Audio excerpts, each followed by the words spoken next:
وہ سعودی عرب مکہ مکرمہ میں رہتے ہیں اور ان کے نام کے آگے بھٹی لگتا ہے۔ اس سے زیادہ میں ان کے بارے میں کچھ نہیں جانتی۔ آج میں جو کچھ بھی ہوں اس میں بھٹی صاحب کا بہت بڑا کردار ہے۔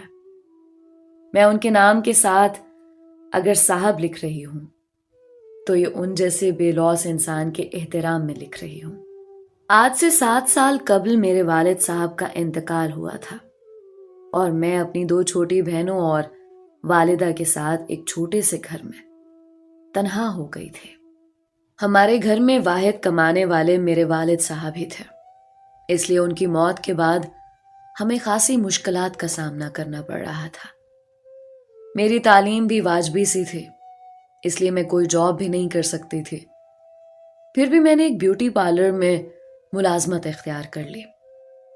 تنخواہ صرف 15,000 تھی، اگرچہ یہ تنخواہ بہت تھوڑی تھی، تاہم گھر کی دال روٹی پوری کرنے میں کچھ حصہ تو ڈال رہی تھی۔ مگر میں بہت اچھی طرح جانتی تھی کہ اس طرح زیادہ دیر تک گھر نہیں چل پائے گا اور گھر میں فاقوں کی نوبت آ جائے گی۔ ہمارے ایک ہمسائے تھے جن کو لوگ انصاری صاحب کہتے تھے۔ وہ کبھی کبھی ہماری مدد کر دیا کرتے تھے، مگر وہ خود متوسط طبقے سے تعلق رکھتے تھے، اس لیے ہماری مدد زیادہ نہیں کر سکتے تھے۔ کچھ عرصہ گزرا تھا کہ بیوٹی پارلر کی مالکن نے پارلر بند کر دیا اور یوں میری یہ چھوٹی سی ماہانہ آمدن بھی بند ہو گئی، جس کے بعد میرے اور میرے گھر والوں کی مشکلات میں مزید اضافہ ہو گیا، حتیٰ کہ حالات یہاں تک آ گئے کہ گھر کا سامان بکنے لگا اور ہم صرف ایک وقت کا کھانا کھانے لگے۔ میں اپنے گھر کے حالات دیکھ کر دل ہی دل میں کڑتی رہتی تھی، مگر کچھ نہیں کر پا رہی تھی کیونکہ مجھے پارلر میں کام کرنے کا تجربہ ہو چکا تھا، اس لیے میں جاب کی تلاش میں بھی تھی، مگر کسی پارلر میں مجھے جاب نہیں مل رہی تھی۔ میری والدہ اکثر رات کو اٹھ کر رویا کرتی تھی۔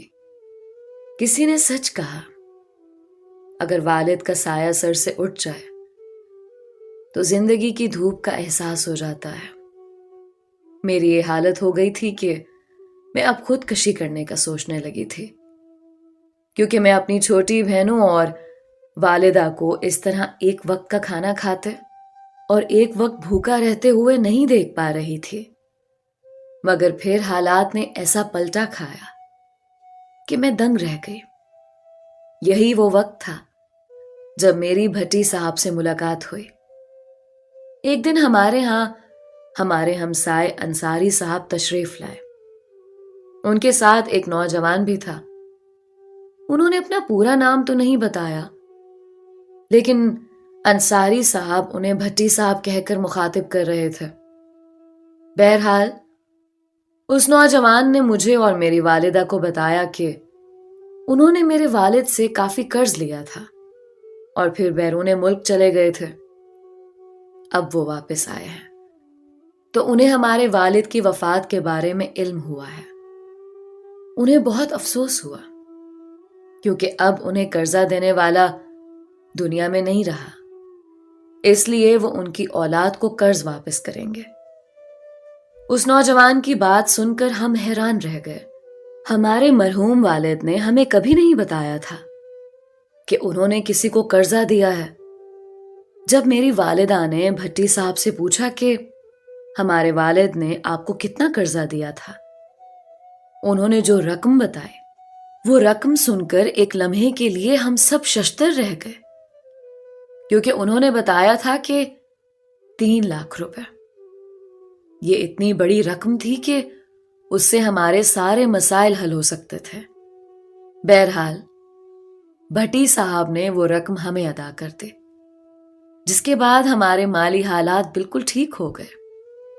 بھٹی صاحب نے جاتے وقت میرے سر پر ہاتھ رکھا اور مجھ سے کہا کہ وہ مجھے اپنا بھائی سمجھے۔ ان کی بات سن کر میری آنکھوں میں آنسو آ گئے، شاید اس لیے کہ میرا کوئی بھائی نہیں تھا، یا پھر شاید اس لیے کہ کسی لڑکے نے پہلی بار مجھے بہن کہا تھا۔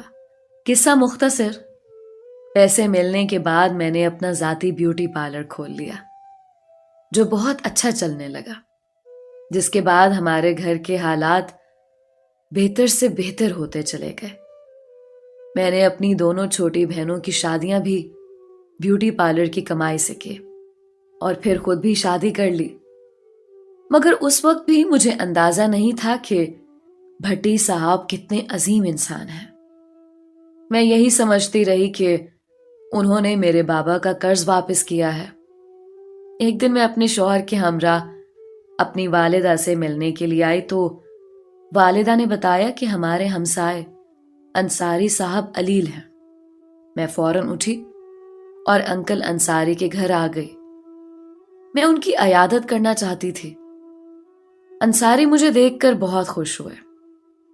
باتوں باتوں میں بھٹی صاحب کا ذکر ہوا تو انکل انصاری نے مجھے یہ بتایا کہ وہ سعودی عرب میں ہیں۔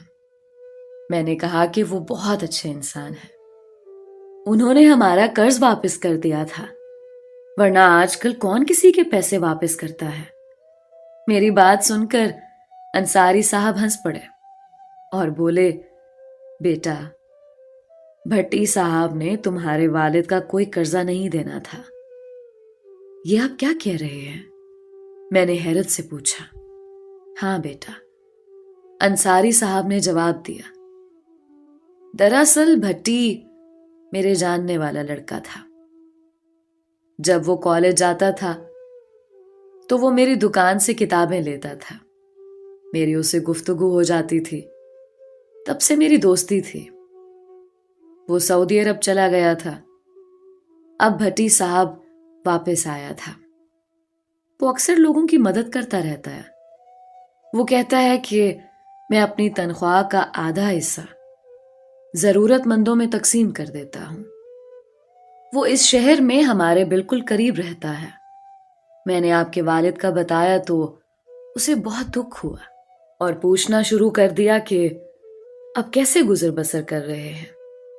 میں نے اسے تمہارے حالات کے بارے میں بتایا تو اس نے تمہاری مدد کا فیصلہ کیا، مگر وہ تمہاری مدد ایسے طریقے سے کرنا چاہتا تھا کہ تمہاری عزت نفس مجروح نہ ہو۔ اس لیے وہ میرے ساتھ آیا اور تمہیں یہ کہا کہ اس نے تمہارے والد کا قرضہ واپس کرنا ہے، حالانکہ وہ تو تمہارے والد کو جانتا بھی نہیں۔ اس نے 3 لاکھ روپے تمہیں اللہ کی راہ میں دیے تھے۔ اب میں بیمار ہوں، نہ جانے کب فرشتہ اجل آ جائے، اس لیے سوچا کہ تمہیں حقیقت بتا دوں، مگر کیونکہ بھٹی صاحب نے اپنا نام بتانے سے منع کیا تھا، اس لیے میں تمہیں اس کا نام نہیں بتاؤں گا۔ اس نے میری بھی کئی بار مالی مدد کی ہے۔